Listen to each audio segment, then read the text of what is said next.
बच्चों अब हम वहाँ जाते हैं जहाँ पे गांधी बापू ने अपने स्कूल के साल बिताए हैं, राजकोट।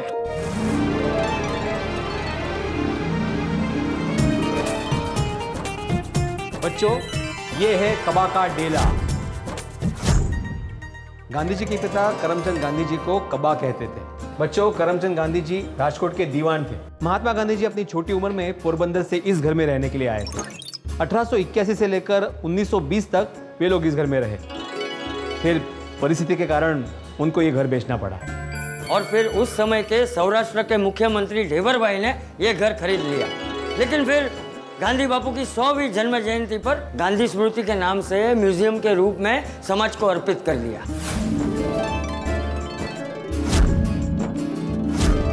जहां हम खड़े हैं ना, वो है गांधी बापू का कमरा। गांधी जी अपने स्कूल के दिनों में यहीं रहते थे। और बच्चों, तुम्हें पता है, जिंदगी में कभी भी शराब को और मांसाहार को ना छूने की और हमेशा सत्य बोलने की प्रतिज्ञा उन्होंने यहीं पे ली थी। और यहीं पे उनके मन में क्रांतिकारी विचारों का जन्म हुआ था। और फिर इसी घर से वो साउथ अफ्रीका गए थे पढ़ने के लिए।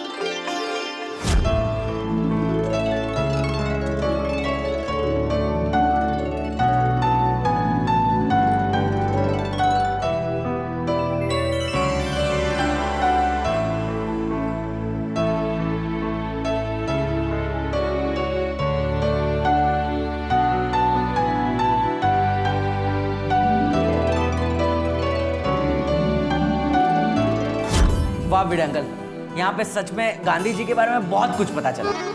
हमें बहुत मजा आया। अरे लेकिन बच्चों, अभी बहुत कुछ देखना बाकी है। अभी और क्या देखना बाकी है बाबा? स्कूल। क्या भिड़े अंकल, यहाँ पर भी आकर स्कूल। अरे गोया, ये कोई साधारण स्कूल नहीं है। महात्मा गांधी जी जहाँ पढ़े थे वो स्कूल, गांधी जी का स्कूल। बच्चों, ये है Alfred high school. Mahatma Gandhi ji की पढ़ाई इसी स्कूल में हुई थी। आजादी के बाद गांधी जी के सम्मान में इस स्कूल का नाम रखा गया मोहनदास गांधी विद्यालय।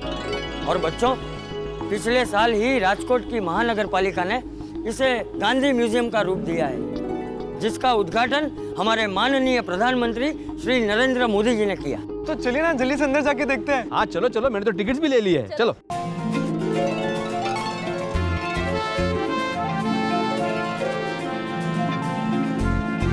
देखो बच्चों, इस दृश्य को देखो। ये दृश्य हमें ये बताता है कि गांधी जी बच्चों को कैसे पढ़ाते थे। बाबा, हम लोग यहाँ बैठ सकते हैं? हाँ हाँ बिल्कुल।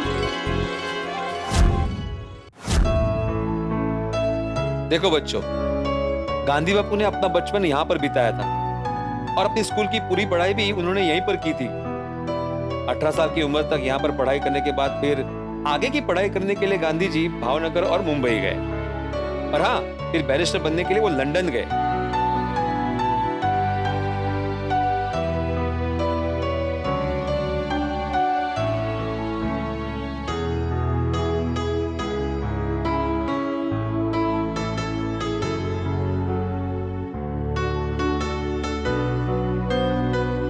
गांधी बापू की मार्कशीट, ये देखो, यहाँ पे उनका नाम है मोहनदास और यहाँ पे लिखा हुआ है पास।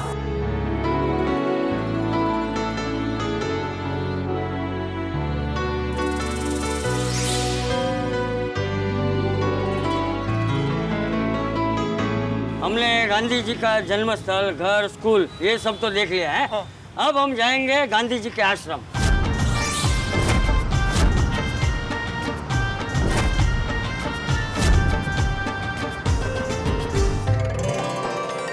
आओ बच्चों, आओ। ये देखो, ये है गांधी जी का कोचरब आश्रम। ये गांधी जी का देश का सबसे पहला आश्रम है। मतलब अहमदाबाद में गांधी जी के 2 आश्रम हैं? हाँ, इसकी स्थापना साबरमती आश्रम से भी पहले हुई थी 1915 में। यहाँ पर लोगों को स्वावलंबन, समानता, सादगी, शिक्षण जैसी आंतरिक और आर्थिक उन्नति से जुड़ी चीजों का प्रशिक्षण दिया जाता था। और इन सब प्रवृत्तियों के लिए जगह कम पड़ने की वजह से गांधी जी ने साबरमती आश्रम की स्थापना की। और हाँ बच्चों, ये वो भूमि है जहाँ पर गांधी जी को सरदार वल्लभ भाई पटेल मिले थे और हमारे देश को दूसरे महापुरुष की प्राप्ति हुई थी। Wow, this is so interesting. और हाँ बच्चों, आश्रम में नौकर ना रखने का आग्रह था, इसलिए खाना बनाना, पानी भरना, सफाई करना ये सभी काम आश्रमवासी खुद किया करते थे। चलो अंदर चलते हैं।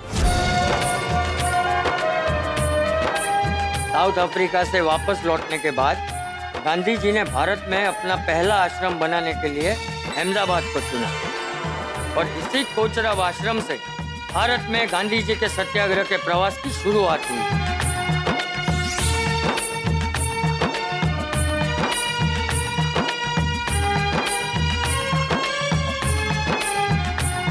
ये देखो, ये इस आश्रम का रसोई घर था। ये देखो, यहाँ पे समय भी लिखा हुआ है। सुबह 6:30 से 7 के बीच में सुबह का नाश्ता, सुबह 10 से लेके 12 बजे के बीच में दोपहर का खाना और रात का खाना तो देखो, उसका समय देखो, शाम को 5 से लेके 6 के बीच में खाना खा लेते थे। तो दादाजी 6 बजे के बाद भूख लगे तो? उस जमाने में सब लोग जल्दी सो जाते थे और सुबह जल्दी 4 बजे उठ जाते थे। तभी क्या है ना बेटा कि ये मोबाइल, कंप्यूटर, वो टीवी, वो सब नहीं था ना। हाँ तो बच्चों, मजा आया कि नहीं? हाँ दादाजी, बहुत मजा आया। हाँ तो चलो, अभी मैं तुमको ले चलता हूँ साबरमती।